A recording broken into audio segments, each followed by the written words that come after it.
पाता पर सुतेली गौरा दे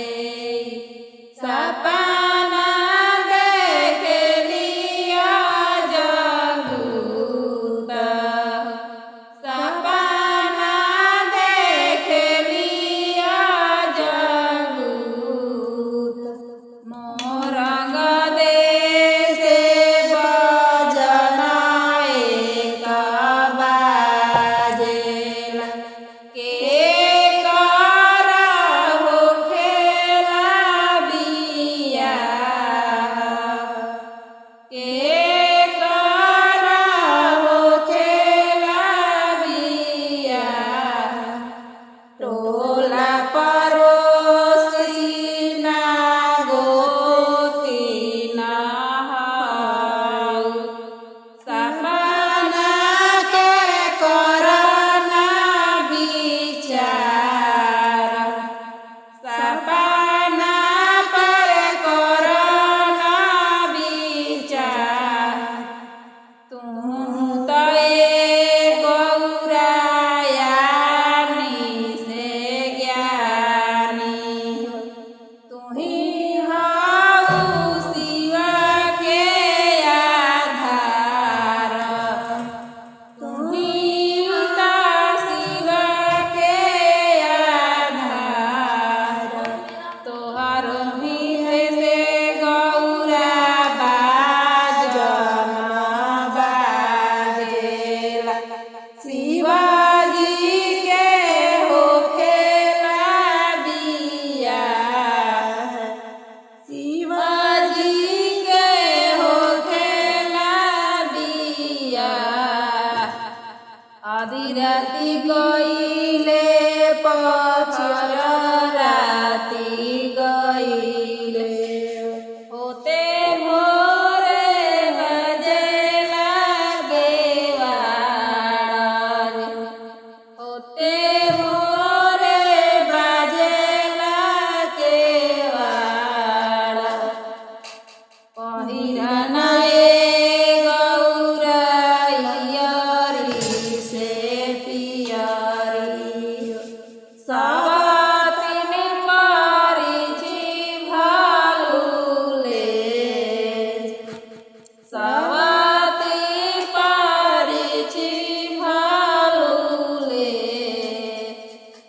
बेटा जे रही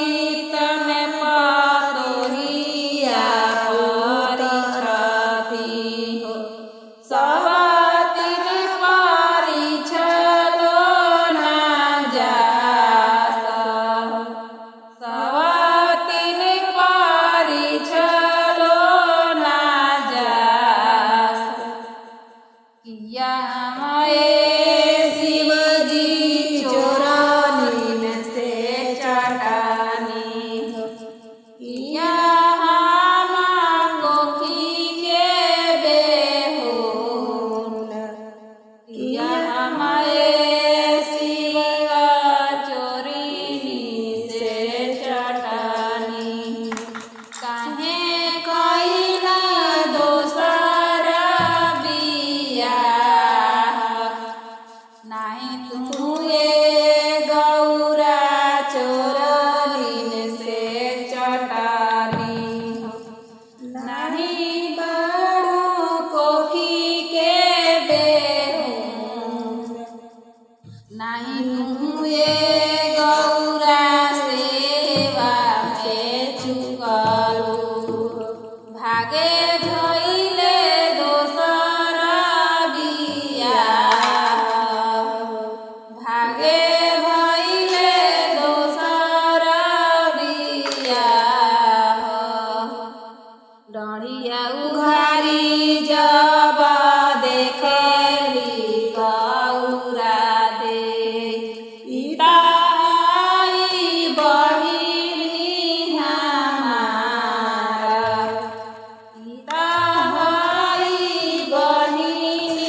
बहिनी रही हवे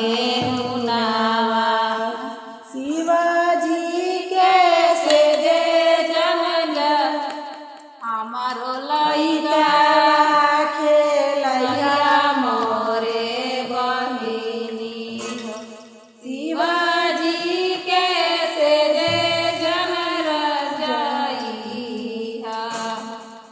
शिवाजी के से जे जानी जा हमारो जे गोबरा बहिनी तू ही जे सारा पैसे बहिनी गोबर कर दिया तोहार बड़ा जाना